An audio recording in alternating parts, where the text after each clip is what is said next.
이와 같이 이제 이 비분에서는 대승이라고 하는 이야기를 할 때 우리가 그 대상으로서의 우리의 마음, 그리고 그 마음이 이제 그 마음을 우리가 구체적으로 설명하려고 할 때 그 마음을 우리가 이야기할 때 마음은 내용, 마음이라는 게 뭐냐? 그럼 마음은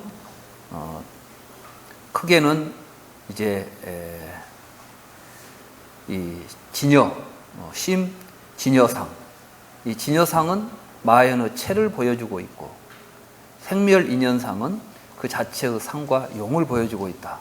그러니까 이제 이 마음의 체와 상과 용에 대해서 이제 이야기를 하면 이게 바로 대승에 대한 이제 이야기가 구체적인 내용이 설명이 될 것이다. 이런 이야기가 이 비분의 첫 구절의 내용이 되겠습니다. 그 다음에 이제 두 번째, 이 소원 법자에 대해서 이야기했죠. 이 법은 중생의 마음인 것이고, 이제 아까 말한 의, 우리가 대승을 이야기할 때 법과 의를 이야기했는데 의는 무엇이냐? 소원 의자, 즉유 삼종이다. 세 가지가 있으니 운하의 삼인가?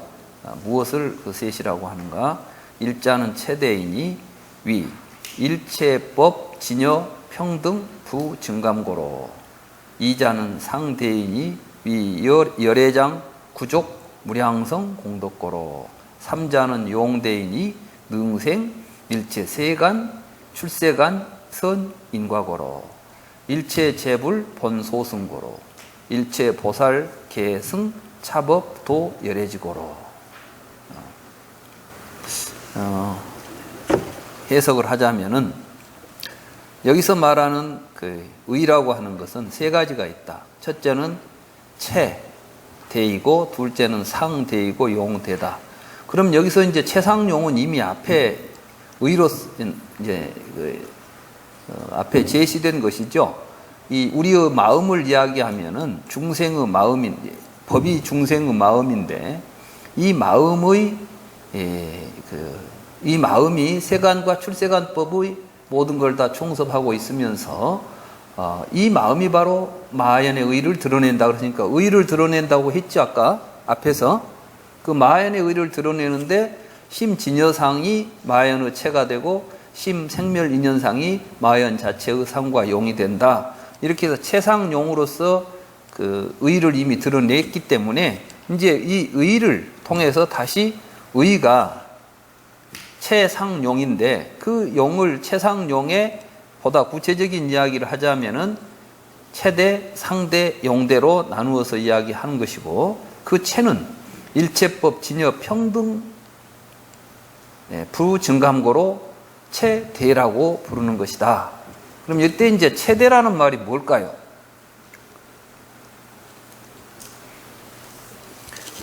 지금 여기서는 어디에 중점을 두고 있냐 하면 마연이라는 데 중점을 두고 있어요. 마연. 마연은 뭐라고 말했죠? 대승이라고 그랬죠? 큰 탈 것. 그럼 뭐가 크다는 이야기냐? 왜 이걸 큰 소리라고 했냐 하니까 우리 마음을 보고 큰 소리라고 그랬죠? 우리 마음이 본체가 커서 모든 것을 다 품고 갈 마음을 우리가 가지고 있다는 거예요. 우리 마음 자체가 크다. 그 체가 큰데 그것의 상도 크고 용도 커서 이게 대승이다. 이런 뜻이에요. 그러니까 뭐 상대냐 뭐냐 이런 이야기를 하기 전에 우선 우리의 마음을 대승이라고 부르는 것, 이렇게 이제 이해를 하십시오. 말하자면 대승기실론에서는 우리의 마음, 중생의 마음이 곧 큰 수레다. 근데 어째서 큰 수레냐? 체가 크고 상이 크고 용이 크기 때문에 큰 수레다. 그러면 뭐가 체가 크다는 이야기냐?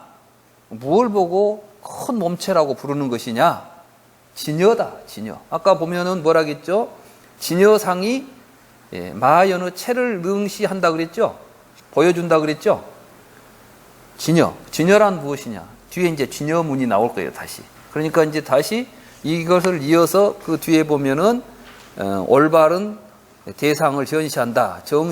현시 정의분 해가지고 진여문과 생멸문을 이야기하면서 진여에 대한 이야기, 생멸에 대한 이야기가 다시 이제 계속 또 나올 거예요. 그러니까 이 기신론의 이 어법이라 할까?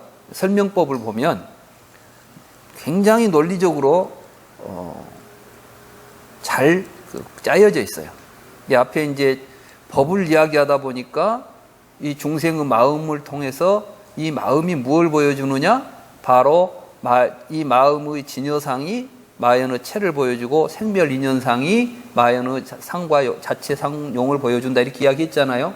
그러니까 이거 다시 이제 그 의가 여기서 드러난 걸 다시 살려가지고 의는 바로 이렇게 상과 체와 상과 용에 대한 내용이다 이런 이야기를 하고 다시 앞에 이야기했던 진여 생멸의 이야기, 진여는 무엇고 생멸은 무엇인가 이런 이야기들을 앞에 내세웠던 그 주제들 있죠.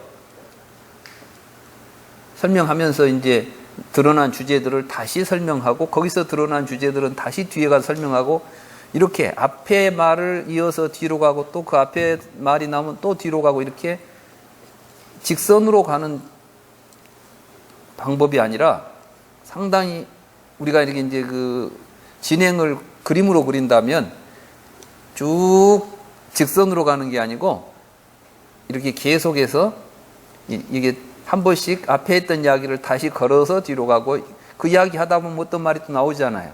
또 그 말을 걸어서 다음 이야기를 끌고 가고 이런 진행을 하고 있어요.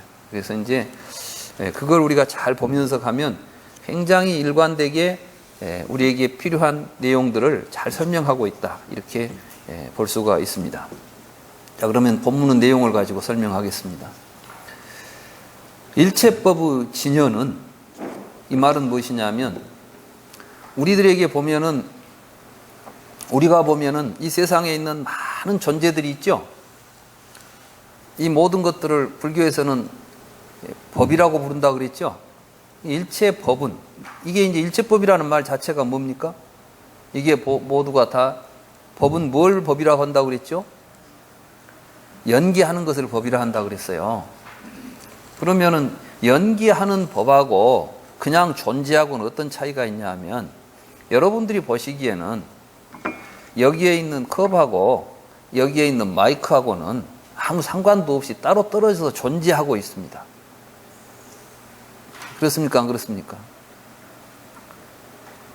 모두 개별적이죠. 이제 이렇게 보면 이러한 시각으로 세계를 이해하니까 원자론이라는 이론이 등장하는 거예요. 우리가 이제 세계를 설명할 때 원자론으로 설명하죠. 원자는 각각 개별적 실체들이에요. 시간과 공간 속에 있는 존재들입니다. 이 개별적으로 존재하는 개별적 존재들이 모여가지고 더 큰 어떠한 존재를 또 만듭니다. 그러니까 원자가 모여서 분자가 되고 분자가 모여서 물질이 되고 물질이 모여서 사물이 되고 사물이 모여서 세계가 되지 않아요. 그렇습니까? 여러분들은 그런 생각에 익숙해 있어요. 당연히 그렇게 생겼을 것이라고 봅니다. 지금 여기서는 그 이야기가 그게 아니라는 이야기를 하는 거예요, 이게. 그러면 다르마는 뭐냐? 다르마는 혼자 존재하는 법이 없습니다. 근데 이제 참고로 지금까지 인류가 이 세계를 이해하기 위해서 굉장히 오랜 시간 동안 지적인 성숙을 해왔어요. 말하자면 처음에는 하나님이 세상을 창조했다 하는 믿음을 가지고 세상을 이해했습니다. 조물주가 세상 만들었다는 생각을 가지고 있었어요. 그런데 그렇지 않다는 생각을 하게 된 거예요, 이게. 그래서 과학이 등장한 겁니다. 과학자들이 보니까 세상은 누가 만든 게 아니에요, 그냥. 세상은 본래 있던 것들입니다. 본래 있던 것들이 어떤 것이 있느냐? 그런데 있던 것들이 없어지는 것도 있죠. 있다가 없고 없다가 생기잖아요, 세상은. 그런데 그럼 뭐가 어째서 없던 것이 생기고 있던 것이 없어질까? 보니까 없던 것이 생기는 법은 없더라는 거지. 다만 컵이 없던 것이 생긴 게 아니라 컵 이전에는 흙이 있었다는 거예요. 그러니까 이걸 부수면 다시 흙으로 돌아가다는 것이죠. 이래서 이런 걸 보고 환원주의라고 그래요. 어떤 것이든지 간에 쪼개고 쪼개서 가장 근본으로 가서 보면 모든 문제를 해결할 수 있다고 보는 겁니다. 그래서 이제 지금까지 우리 인류가 과학이 됐든 철학이 됐든 문제를 해결하고 답을 구했을 때, 지식을 구해갔을 때 했던 방법들은 이제 시간과 공간이라고 하는 구성 속에서 두 가지 방향으로 환원을 합니다. 하나는 뭐냐면 시간적 환원을 하죠. 그러면 시간적 환원을 하면 태초라는 시간점이 나온다고. 다시 말해서 우리는 어떤 생각을 하냐면 이 세상을 쭉 올라가면은 처음 세상이 출발한 출발점이 있을 거라는 가정을 할 수 있어요. 그 가정점을 태초라고 부르는 겁니다, 우리가. 근데 태초는 정말 있을까요, 없을까요? 예? 모르지. 태초가 있는지 없는지 어떻게 알겠어, 우리가. 근데 그걸 있다 없다를 가지고 또 싸워요. 이러면 이제 시간적 환원이 되는 겁니다. 그러면 그때 뭐가 있었을까 이런 생각을 하는 거지. 태초에는 아무것도 없었다. 오직 하나님만 있었다. 그때 하나님이 혼자 심심해가지고 같이 놀라고 세상을 창조했다. 뭐 이런 이제 이야기들이 만들어져요. 그러면 모르는 이야기니까. 그런데 누군가가 진실이라고 너무 강하게 이야기하니까 그런가 보다. 이게 이제 신앙이 되죠. 그리고 그게 수천 년 동안 인간은 그 생각에 빠져서 사는 거예요. 여러분들이 생각할 때 얼척 없죠? 그 밑도 끝도 없는 이야기를 믿고 살다니. 사실 그게 인류 역사예요. 알고 보면 우리가 지금 굉장히 똑똑하고 뭐가 대단한 것처럼 살고 있는데 알고 보면 나와 세계에 대한 이해들이 그 정도 수준 내에서 수천 년 동안 살아왔던 겁니다. 거기서 비로소 벗어나기 시작한 게 이제 서구에서 자연과학이라는 이름으로 나타나는 새로운 학문들입니다. 서양 근세 철학과 과학이라고 하는 것이에요. 그래서 지금 현 문명을 가르치는 학교에서 가장 중점적으로 가르치는 학문이 서양의 근세의 철학과 과학인 것입니다. 지금 여러분들이 학교에서 배우는 모든 교육 내용들은 서양 근세에 나타난 철학에 기초한 과학 기술들이에요. 그러면 그것들은 무슨 이야기를 했느냐? 시간으로 거슬러 올라가면 무슨 끝점이 있냐? 끝점이. 시간에 무슨 끝이 있겠냐? 시간은 우리가 시간을 처음과 시작과 끝이 있다고 가정하는 것 자체가 문제가 있다. 시간이라는 것은 영원히 흘러가는 하나의 무대 같은 거예요. 이제 누가 만들지도 않았어 그냥. 이미 우리에게 기정사실로 주어져 있는 절대적 사실이에요. 그 다음에 공간도 한정이 있냐 없냐 논할 것도 없어. 그것은 모든 존재가 전립하기 위한 기본 전제로서 이미 기존하고 있는 시공 속에 여러 가지 변화하는 현상들이 있습니다. 근데 변화하는 현상들을 잘 살펴보니까 시간을 거슬러 올라갈 필요가 없는 거야. 다시 말해서 이 책이 어째서 이렇게 존재하는가를 보니까 태초에 하나님이 만들어서 이 책이 여기 존재하고 있는 것이 아니라 이 책을 구성하고 있는 것들이 지금 여기에 모여있기 때문에 책이 여기 있는 거예요. 그게 이제 원자론입니다. 그런데 이 책을 찢었더니 책은 없어졌는데 안 없어지는 것이 있어. 종이는 안 없어지잖아요. 종이를 또 찢어 발겼더니 종이도 없어졌는데 안 없어지는 것이 있어. 종이를 구성하고 있는 분자가 안 없어지는 거예요. 분자를 또 쪼개니까 분자는 없어졌는데 또 안 없어지는 것이 있어. 원자가 있는 거예요. 그런데 거기까지 가서 원자라는 말을 써요, 이제. 원자라는 말이 무슨 말이냐면 안 쪼개지는 것이라는 뜻이에요. 더 이상 안 쪼개지는 것까지를 발견하고 나서 이제는 다 왔다 생각한 거지. 결론에 도달한 거예요. 이게 환원했어. 무엇으로? 원자로. 모든 물질은 원자로 환원이 되는 것이에요. 이게 20세기 이전까지 과학계를 지배했던 과학 이론입니다. 그걸 정확하게 그것들이 어떤 식으로 움직이고 어떤 식으로 작용하는가를 설명해 주는 이론이 수학인 거예요. 그래서 이제 수학은 이런 물리적인 현상을 운동 법칙에 의해서 정확하게 예측하고 설명해 낼 수 있었어요.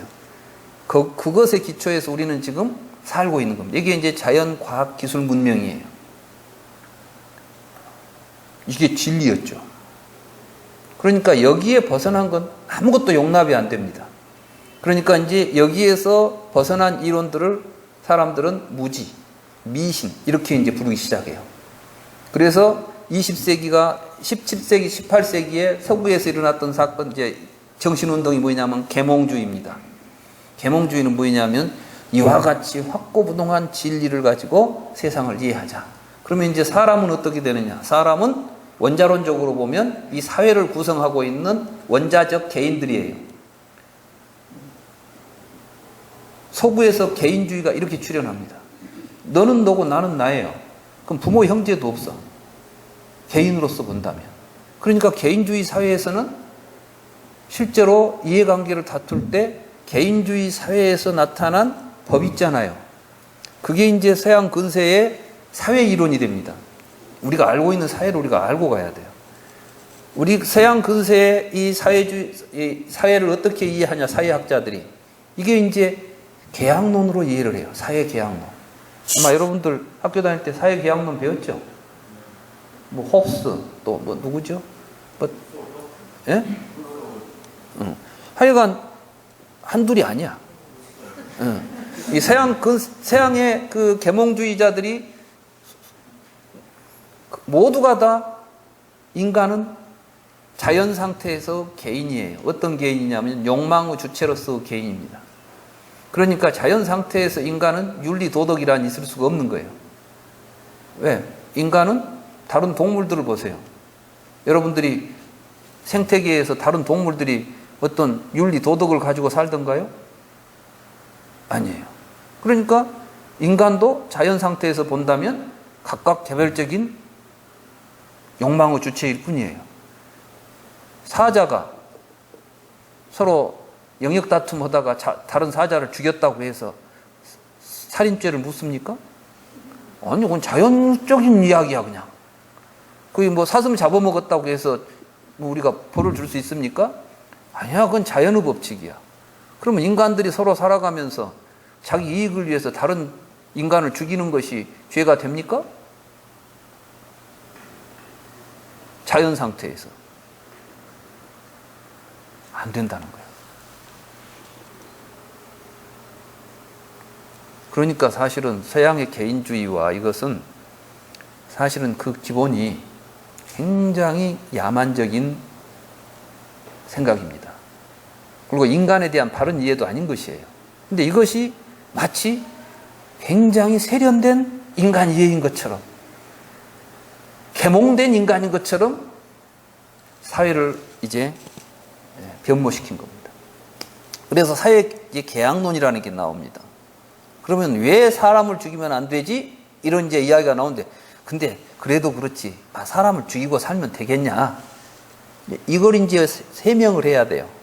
그러면 이때 나타난 이론이 계약론이에요. 어떻게? 다른 동물들과 달리 인간들은 아무리 약한 사람도, 아무리 강한 사람, 자기보다 훨씬 강한 사람을 죽일 수 있어요. 사자들은 힘 센 놈이 힘 약한 놈을, 힘 약한 사자가 힘 센 사자를 이길 수가 없죠. 싸움 붙었다고 하면 백전백패야, 그냥 져. 그런데 사람은 교활해요. 그리고 영리해. 그러니까 잠자고 있을 때 가서 죽여버릴 수도 있고, 몰래 독약을 타가지고 죽여버릴 수도 있고, 하여간 그러니까 인간들 관계에서 본다면은 어떠한 인간도 얕볼 수가 없는 거예요. 누구든지 나를 죽일 수도 있고 내가 죽일 수도 있는 상호간에 이게 있는 거예요. 그러니까 계약을 맺게 되는 거예요. 이제 죽이지 말자, 이렇게 계약을. 지금 그 김정은이하고 트럼프하고 똑같아요. 만약에 김정은이가 일방적으로 당할 수밖에 없는 형편이 된다면은 계약하겠어요, 안 하겠어요? 이 지금 우리 정치판을 보더라도 그 내용이 그대로 적용되고 있어요. 그래서 힘없는 자들한테는 계약이고 뭐고 없어요. 그냥 가서 눌러버리면 끝이야. 안 당하려면은 최소한 나는 너를 상처라도 입힐 수 있어. 너도 나를 건들면 손해봐. 이렇게 있어야 내가 더 큰 손해를 보여줄 수 있어야 더 큰 협상할 때 자기 이익을 얻을 수 있는 거예요. 좀 자세히 보세요. 그러니까 저기서 무슨 소리 하면 더 큰 건 내놓죠. 어? 원자폭탄 이야기하다 이제 수소폭탄 이야기하는 거예요. 왜? 이게 이제 그 말 속에는 뭐가 있어요? 계약하자 그 말이에요. 계약하자. 그러니까 그 속에 뭐가 있냐면 대화를 지금 하자는 이야기는 뭔가를 하자는 거야. 싸우자고 한 이야기가 아니에요. 저 절대 기본적으로 보면 그게 이제 그 서양의 그 역사가 그래요. 그런 구조를 가지고 있습니다. 아무튼 이제 그 이야기는 거기까지 하고 그때 이제 홉스라는 사람은 결국 자연 상태에서 인간은 만인에 의한 만인의 투쟁이다 그랬어요. 그러니까 여기서는 모든 인간은 나 아닌 다른 존재는 전부 내 적인 거예요. 그러니까 만인이 만인에 의해서 투쟁을 해야 돼. 그러니까 서로 나 아닌 모든 상대는 나의 적인 거예요. 이 상태에서는 도저히 우리가 안심하고 살 수가 없어. 언제 내가 누구한테 죽을지 몰라. 나도 누구를 죽일 수도 있지만 누구도 나를 죽일 수 있다는 이 상태를 벗어나야 돼요. 그러려면 어떻게 해야 되느냐? 서로 계약을 맺자는 거예요. 죽이지 말자는 계약을 맺자는 겁니다. 그리고 만약에 그 계약을 어기면은 벌을 주자는 거예요. 이게 사회적으로 합의가 일어납니다. 그 사회적 합의가 법이라는 이름으로 나타나는 겁니다. 그리고 그것이 이 우리가 합의한 내용을 지키는 것이 정의가 돼요. 그러니까 이제 법원에서는 여러분들이 법원의 판결에 대해서 보면 굉장히 여러분 생각하고는 다른 도대체 저런 판단을 내리면 안 되는데 왜 저렇게 하는 거야? 너무나 뻔한데 저놈이 나쁜 짓을 한 게 뻔한데 왜 저 사람한테 저 사람에게 재판관은 저 사람 손을 들어주는가 이런 건지 우리가 그런 건 느끼죠. 재판관이 보는 것은 도덕적이고 윤리적인 측면을 보는 게 아니라 계약서 내용을 봐요. 그러니까 계약에 없는 이야기는 재판관의 판결에는 아무런 의미가 없어요. 분명히 저 사람이 내 돈을 먹고 지금 안 줘요. 근데 계약서가 없어. 여러 사람들이 막 그랬다고 말해줘. 그러지만은 계약서가 없어. 그러면 안 돼. 또 계약서에 하도 사정사정 했어 하니까 살짝 어떻게 뭐 한마디 넣어줬다고 가정하더라도 계약서에 있는 내용이면 그대로 되는 거예요. 그러니까 계약이 아닌 이야기는 안 돼. 그래서 이제 부모 자식 지간에도 돈거래 할 때 꼭 계약서 써라 그러는 거야. 계약서 없이는 법원에 가봐야 아무 의미가 없으니까. 이게 이제 우리가 살고 있는 사회 현실이에요. 이게 바로 개인주의였고 이런 것들을 가능하게 해줬던 게 인간이 세계에 대한 이해가 원자론적으로 세계를 이해하면서 이 사회 자체를 원자론적으로 사회가 구성된다고 봤던 것입니다.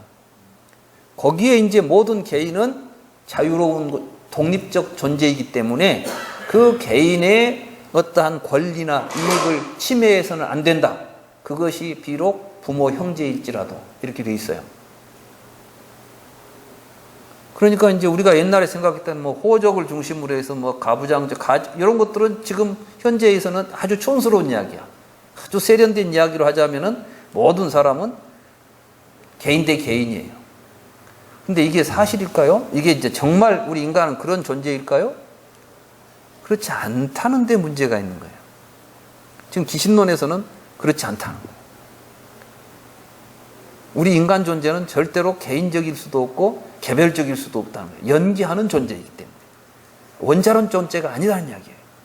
그러니까 이런 이제 기신론을 읽어갈 때 가장 기본적인 그러한 우리의 그 세계를 보는 이러한 그 철학적 시각부터서 정확하게 보고 기신론의 입장을 이해해야 됩니다. 다행히 요 근래에 나오는 이제 현대 물리학은 원자론이 틀렸다는 사실을 발견했어요.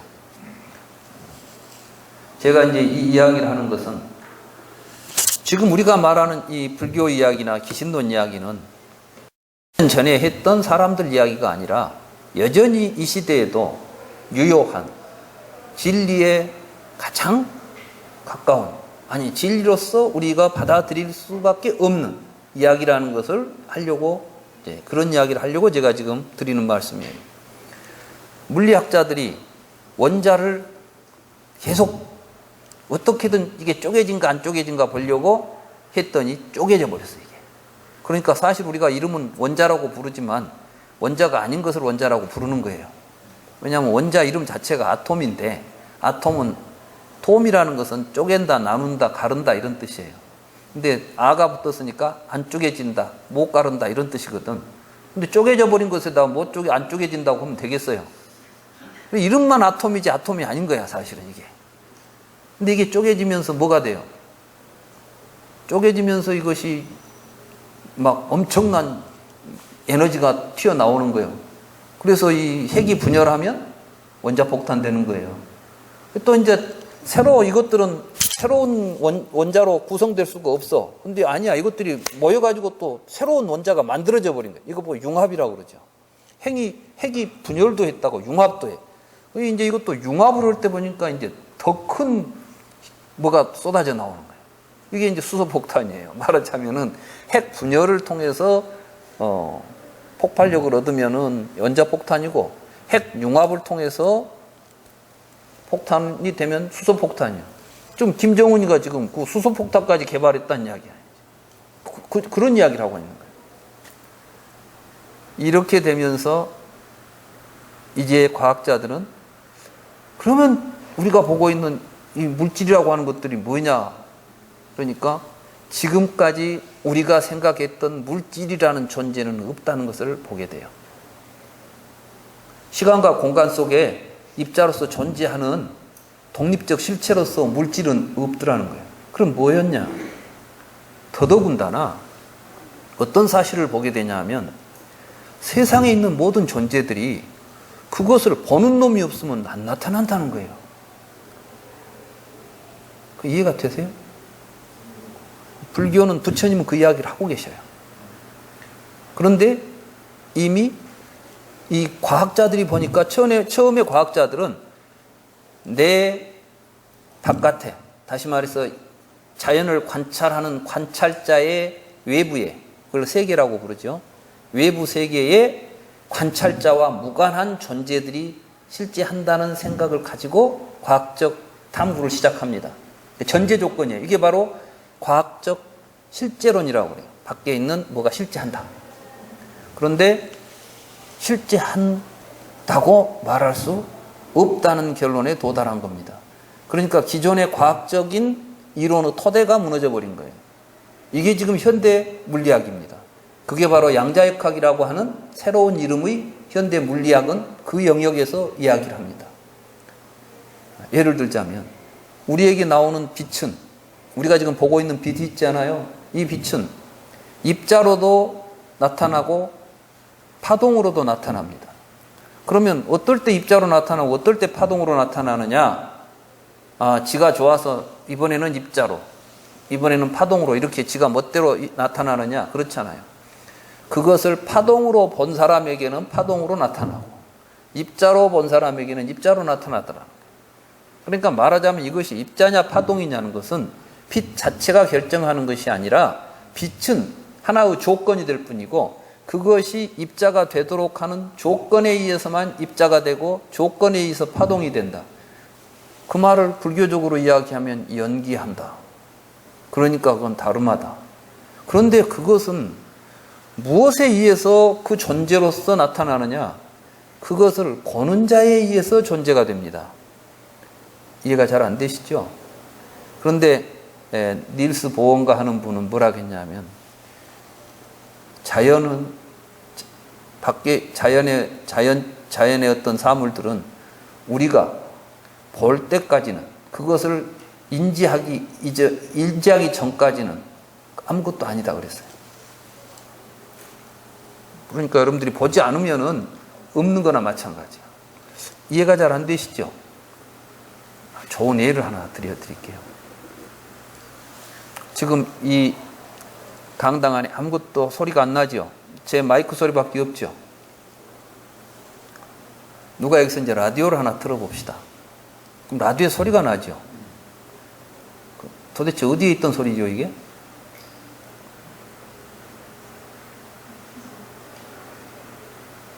사실 여기에는 KBS, MBC 막 전파들이 수도 없이 지금 돌아다니고 있어요. 그런데 여러분들은 지금 그게 있다는 생각을 한 번도 한 적이 없죠. 사실은 있지도 않아. 있어도 없는 것이요. 다만 그것이 우리에게 지각될 수 있는 구조로 드러나야만 존재라는 말을 붙이는 거예요. 근데 존재는 뭐였냐면 내 바깥에 있는 시간과 공간 속에 있는 것이어야 되죠. 근데 그런 것은 세상에 있어요, 없어요? 없다 했잖아. 부처님은 그걸 뭐라고 그랬어요? 다르마라고 불렀죠. 그러니까 소리는 다르마인 거예요. 왜? 조건이 갖춰져서만 나타나고 있는 것이에요. 그러니까 이것은 무상해. 왜냐하면 조건이 달라지면 계속 달라지는 것이니까. 저 혼자 존재할 수가 없어. 그러니까 무아야. 실체가 없어. 이런 말을 쓰고 있는 거예요. 지금 우리가 쓰고 있는 부처님께서 사용하시는 무상, 무아 이런 이야기들이 그렇게 그냥 우리가 쉽게 알고 있는 식의 내용이 아니라는 걸 알아야 됩니다. 그래서 이 다르마라는 것이 왜 무상이고 무아라고 해야 되는가? 그러한 의미에서 보면 이 세상에 드러나는 모든 것들은 여러분들과 무관한 것이 하나도 없습니다. 여러분들이 봄으로 해서 여러분들의 세계가 여러분이 보기 때문에 나타난 것들이에요. 라디오가 한 대가 있으면은 여기는 라디오 한 대에서 소리가 나옵니다. 100대가 있으면 100대에서 소리가 나옵니다. 그렇습니까? 안 그렇습니까? 이 우주에 생명이 혼자 있으면은 혼자 보는 세상이 나오겠죠. 둘 있으면 둘이 보는 세상이 나올 겁니다. 100이 보면 100이 보는 세상이 나올 겁니다. 아무도 안 보면 세상은 없는 것입니다. 그래도 여러분들은 내가 보기 전에도 뭐가 있었겠지. 그러니까 그 마음의, 그러니까 이제 이 세상이 나오는 것은 무엇이 있어야만 세상이 나타나죠? 마음. 마음 없는 곳에는 세계가 없는 거예요. 지금 여러분들은 이 시간과 공간 속에 마음이 깃들어 있는 것처럼 생각하지만은 사실은 마음에서 시간도 공간도 벌어지는 것입니다. 증명해 드릴까요? 영원히 흘러가는 시간 어디가 있어요? 시간은 그렇게 흘러가는 존재가 아닙니다. 왜냐하면 과거는 존재하지 않는 것을 과거라고 부르는 거예요. 이미 지나가 버렸기 때문에 지금 여기 없는 시간을 과거라고 부르죠. 어제가 지금도 있다고 믿는 분, 어제가 어디 가서 지금은 없지만 어제가 저 어디가 있을 거라고 생각하시는 분 없잖아요. 그죠? 그렇다면 어제 그제 해서 이런 걸 전부 합쳐서 과거라고 부르는데 과거가 어디에 있단 말입니까? 그럼 과거는 어디에 있어요? 그렇죠. 여러분들은 마음속에, 기억 속에 있는 거예요. 그러니까 마음을 떠나서는 과거가 있겠어요, 없겠어요? 없는 거예요. 미래는 아직 오지 않았으니까 미래라고 부르는 거예요. 미래가 어디서 기다리고 있다가 올 거라고 생각하시는 거예요. 아니에요. 미래는 여러분들의 기대 속에 있어요. 그러니까 과거도 미래도 없다면 그 사이에 시간이 있겠어요, 없겠어요? 현재는 과거와 미래의 사이 시간인데. 그러니까 지금 여기는 마음이 있는 자리예요. 마음이 작용하는 것을 지금 여기라고 불러요. 그래서 불교에서 지금 여기에 충실한 삶이라는 것은 자기 마음에 충실한 삶을 이야기하는 것이죠. 지금 여기라는 시공을 이야기하는 게 아니에요. 그게 바로 우리의 마음의 핵심 자리입니다. 그게 진여예요. 여기는 생멸이 있겠어요, 없겠어요? 생멸은 과거, 현재, 미래가 있어야 생멸이 있는 거예요. 생은 어떤 거냐 하면은 미래로부터 현재로 오는 걸 생이라고 그래요. 멸은 현재에서 과거로 가는 걸 생이라고 그래요. 그러니까 현재라는 시간이 시작점과 끝점이 있을 때, 현재라는 시간이 시작점과 끝점이 있다는 것은 과거와 미래가 현재의 양쪽에서 존재한다고 할 때 우리에게 생멸이라는 개념이 개입될 수가 있는 거예요. 생사라는 말이 그때 가능하겠죠. 근데 실제로 우리의 마음의 본 마음에서는 그게 없습니다.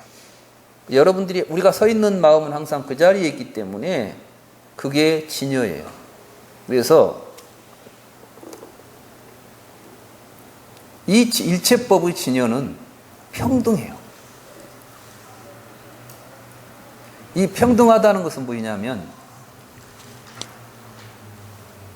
이때 평등하다는 말의 의미를 여기서는 그냥 일제법 진여 평등 부증감고로 이렇게 해놨는데 실찬한타 3장님의 번역을 한번 보시면은 일체법 진여는 재염 재정의 성항 평등이다 이렇게 돼 있죠. 그 밑에 있죠 한자. 이 말은 무엇이냐면 염이라는 것은 더러운 곳에 있을 때나 깨끗한 곳에 있을 때나 이걸 다른 말로 말하면은 부처님 마음이나 중생의 마음이나 이런 뜻이에요. 이것은 어쩐다고요? 평등하다. 이 말은 무엇이냐면 부처님도 마음 쓰는 자리는 지금 여기 그 자리에서 부처님의 마음이 일어나요. 중생도 다 그 자리에 서 있어요 지금. 그러니까 우리가 그걸 금강경에서는 과거심도 불가득이요 현재심도 불가득이요 미래심도 불가득이다 이렇게 말하잖아요. 그러죠? 그걸 보고 공이라고 그래요. 공. 시공이 다 비어있잖아요.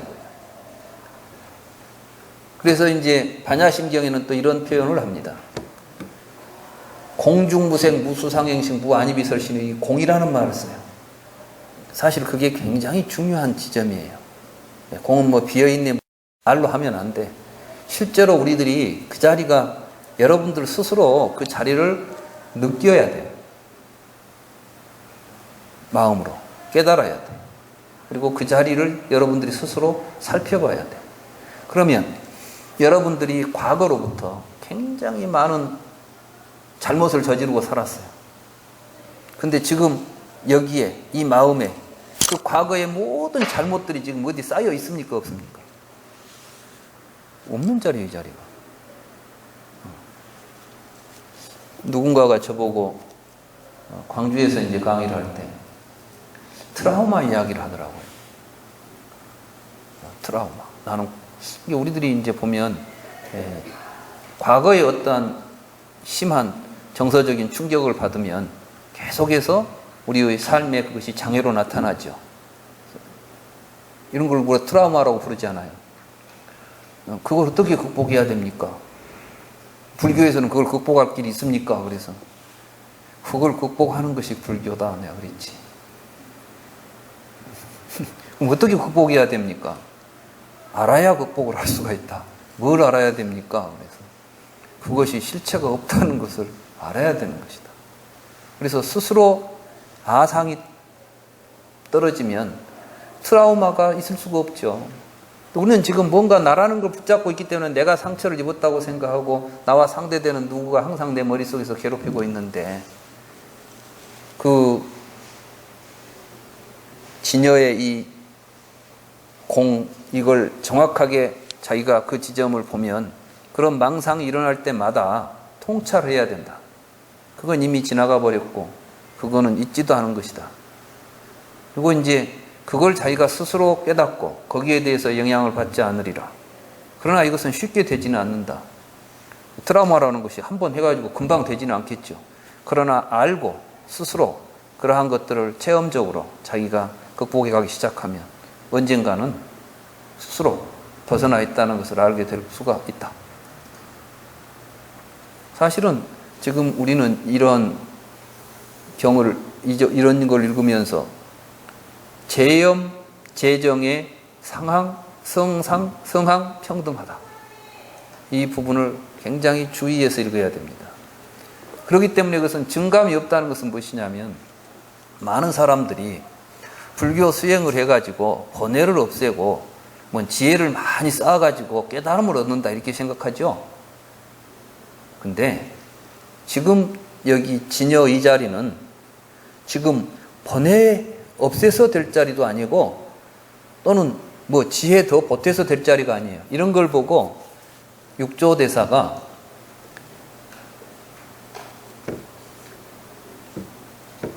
본래 무일물이라고 했어요. 우리 이제 그 육조단경에 보면은 보리 법무수요 명경역비대다 본래 무일물인데 하처야진이로 이렇게 있잖아요. 여기를 또 도난본에서는 불성상청정이다 이렇게 돼 있어요. 이게 많은 사람들이 어떤 사람들은 이 둘이 틀린 말이라고 이야기해요. 본래 무일물이라고 하면 아무것도 없는데 불성상청정이다 했으니까 불성이 있어갖고 항상 청정한 우리의 자성 불성이 있다고 이야기했다. 근데 본래 무일물이라고 뭐 허무주의 같이 보이죠? 그러잖아요? 아니요. 거의 그건 본래 무일물이라는 것은 허무주의를 이야기하는 것이 아니라 공성이라는 이야기. 공성은 본래 청정하다는 것은 아무런 무엇이 없다는 이야기라. 본래 무일물을 청정하다고 하는 거예요. 여기는 보리도 번뇌도 없다. 이런 이야기를 하는 거죠. 그래서 일체법 진여는 평등하여 부증감이다.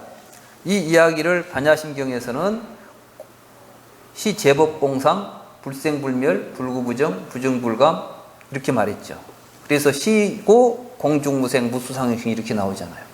그러니까 사실 이런 여기에 나오는 이야기하고 반야심경 이야기가 전혀 지금 다르지 않아요. 그러니까 이제 정확한 안목을 가지고 보게 되면은 선사들의 이야기든 경의 이야기든 논의 이야기든 전부가 다 같이 서로 어긋남이 없는 것입니다. 이걸 보고 체대다 그랬어요. 그러니까 이 자리에서 우리가 모두 살고 있어요. 이 자리에서. 이 마음이 내 마음과 네 마음의 구별이 없는 자리예요. 실제로 그리고 여러분들의 마음이 어디 있는 것 같아요? 모두 내 마음은 내 몸 안에가 들었다고 생각하시기가 쉬운데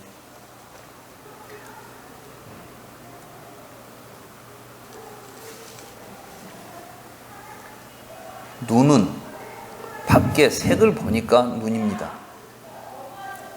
밖으로부터 여러분들의 보는 마음은 보이는 것이 있어야 보는 마음이 일어나요. 그럽니까? 안 그럽니까? 들리는 소리가 있어야 듣는 마음이 일어납니다. 아까는 내가 어떤 이야기를 했냐면은 보아야 보이는 놈이 나타난다 그랬죠. 이제는 보이는 놈이 있어야 보는 놈이 나타난다니까. 그러면 누가 먼저예요? 선우가 없어요. 그러면 이건 또 둘이에요? 서로 다른 놈이에요? 같은 놈이에요? 같다고 해도 안 되고 다르다고 해도 안 돼. 사실은 불이라고 그래요. 연기하여. 그러니까 사실은 내외가 불이한 거예요. 이걸 보고 공이라고 그래요. 신신명에 보면 보는 놈은 보이는 놈에 의해서 나타나고 보이는 놈은 보는 놈 때문에 있는 것이니 보는 놈과 보이는 놈이 본래 공이라 이렇게 나와요. 이게 공이에요. 연기. 그러니까 공이라는 말은 없다는 이야기가 절대 아니에요. 있는 것들이 그렇게 있다는 이야기를 하는 거예요. 있는 모습을 이야기해 주는 거예요.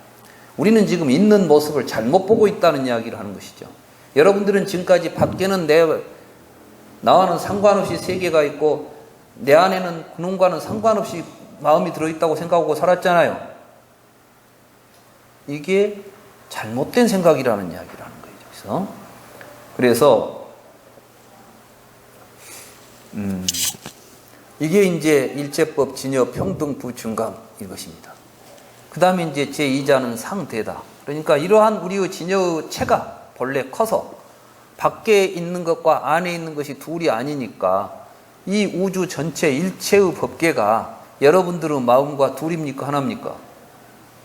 사실 여러분들은 마음을 통해서 일체 법계가 다 드러나고 있으니까 이걸 전체로 본다면은 아무런 분별할 수도 없는 하나예요. 그러니까 마음이 또 네 마음 내 마음이 따로 있냐?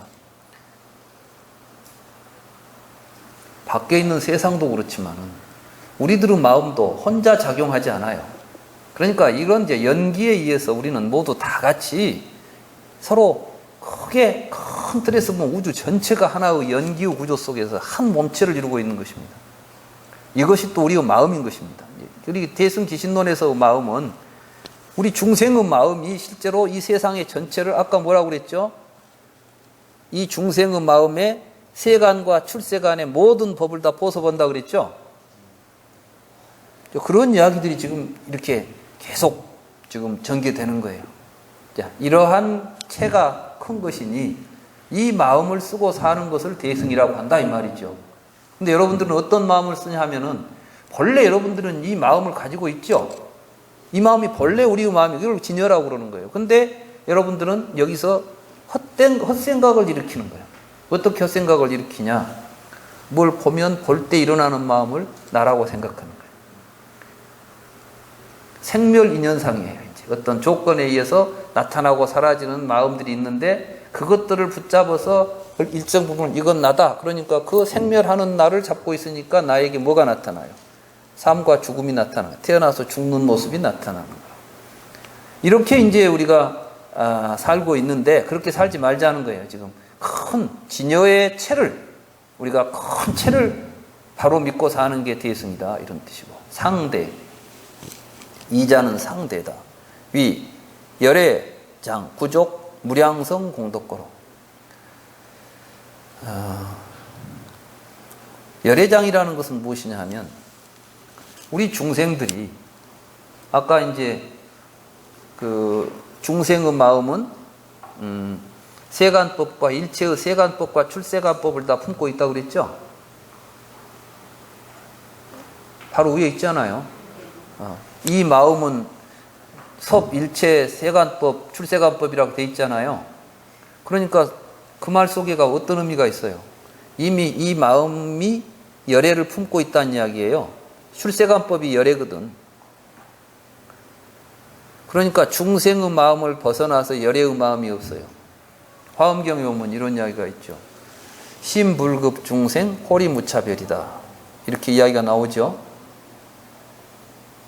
마음과 중생과 부처는 눈꽃만큼도 차별이 없다는 거예요. 그건 무슨 말이겠어요? 바로 이 이야기를 하는 겁니다. 중생의 마음이나 부처의 마음은 다른 마음이 아니에요. 부처님도 보면은 보이고 들으면 듣는 마음 가지고 사신 분이에요. 부처라고 해서 우리가 수행을 한다고 해서 마음이 달라지지 않아요. 그 이야기를 하는 게 뭐냐면 부증불감이라는 이야기. 그런데 부처는 그 마음을 가지고 부처의 일을 해요. 우리는 똑같은 마음을 가지고 있으면서 못난 짓을 하니까 뭐가 돼요? 중생이라고 불리는 거예요. 그런데 내가 못난 짓을 한다고 해서 나는 계속 못난 짓만 하도록 되어 있냐 하면 언제든지 내가 각성을 하면 부처님처럼 살 수 있는 마음을 가지고 있는 거예요.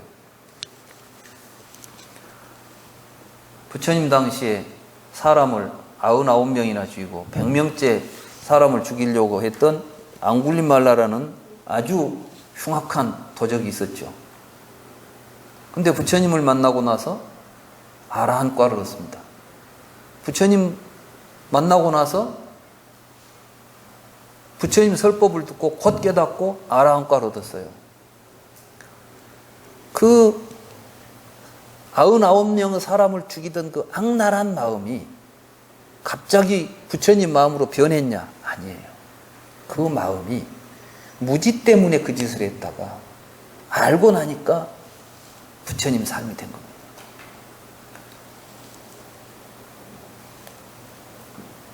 여러분들의 마음, 지금 여러분들이 생각할 때 나는 왜 이렇게 이 모양인가 모르겠어 이렇게 생각할지 모르지만은 사실은 부처님도 그 마음 가지고 있어요. 다 똑같아요. 누구라고 해서 다른 마음을 가지고 있지 않는 것입니다. 다만 이 체가 크다. 우리가 말은 아까 지금까지 이런 이야기들을 진실을 모르고 살기 때문에 어떤 사람이 인간은 개인적이야. 개인주의가 맞아. 이렇게 하면 또 거기에 그 말에 또 해가지고 나도 개인적으로 지욕심 갖고 사는데 나라고 손해보면 되겠어? 막 이런 식으로 일어나면은 중생이에요. 그렇지만은 이런 가르침을 통해서 아니구나.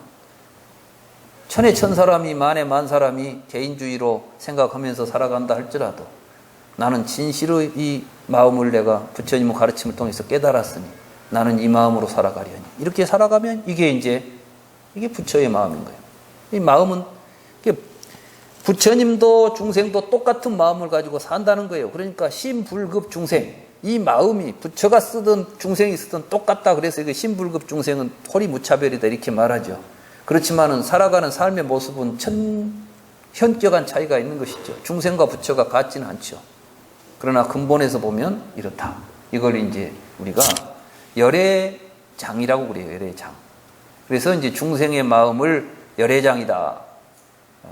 따따가타 가르바. 가르바가 이제 뭐냐면 그 여인들의 자궁이란 뜻이에요. 이게 이제 자궁 속에서 얘가 나오잖아요. 우리 몸 안에는 지금 전부 열애가 될 수 있는 이 열애의 그 태를 가지고 있는 거예요, 지금. 태아들을 지금 품고 있는 거예요. 여러분들이 이제 부처님 공부를 잘해서 성숙하면 다 이제 열애가 될 가능성들을 가지고 있다. 그런 의미에서 이제 열애장이라고 부릅니다. 그래서 열애는 본래 구족하고 있다. 위 열애장이 본래 무량 무변성 공덕을 가지고 있다.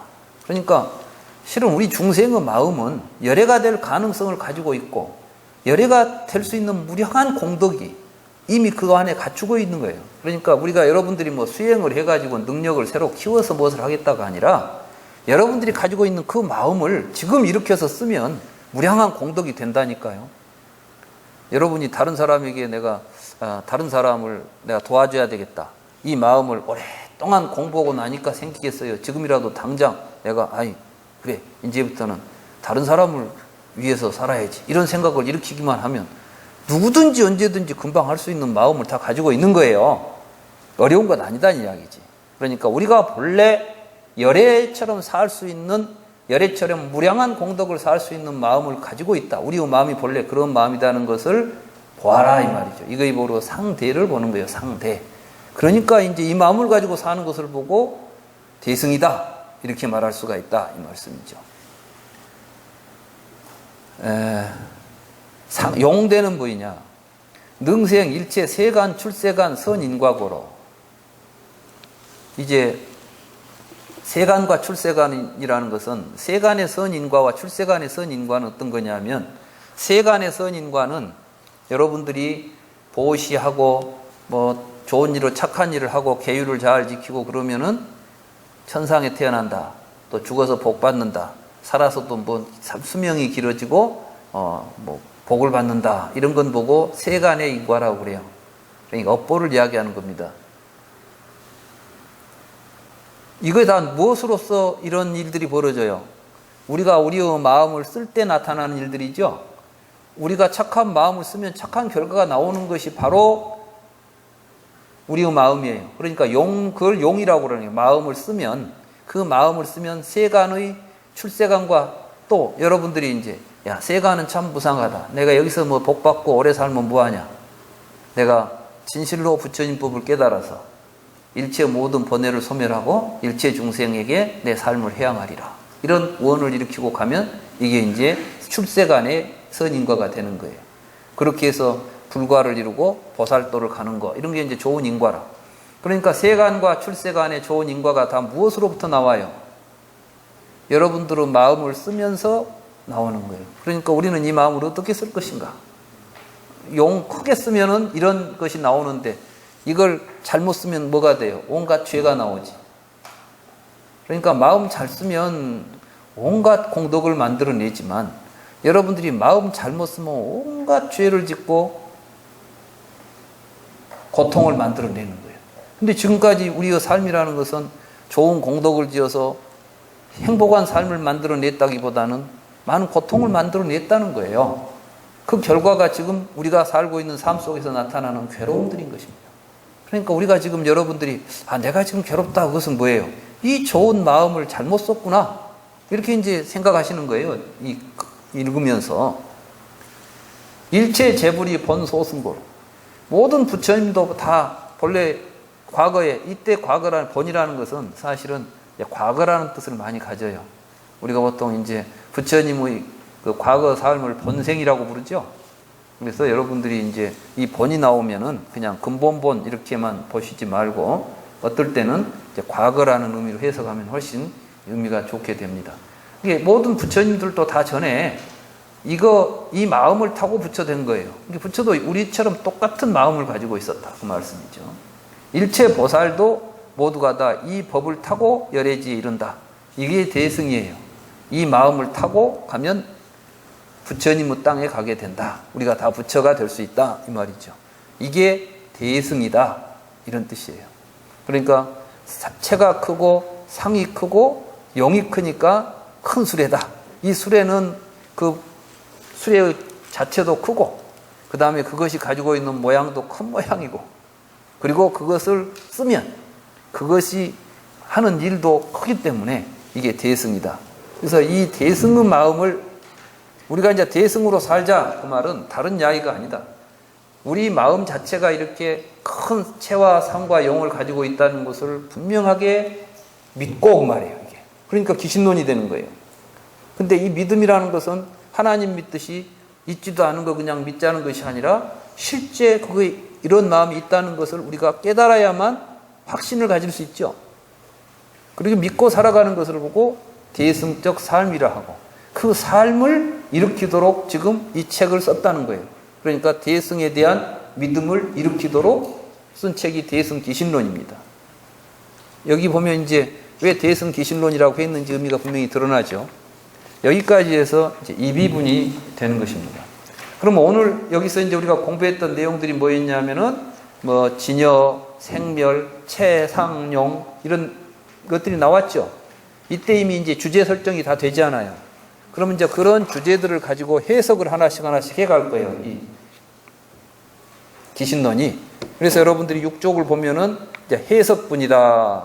그러니까 알아야 할 내용을 아까 이제 주제를 설정해서 내세웠는데 여기에 설정된 내용들을 이제 하나하나 자세하게 설명을 해가는 부분이 해석분입니다. 예.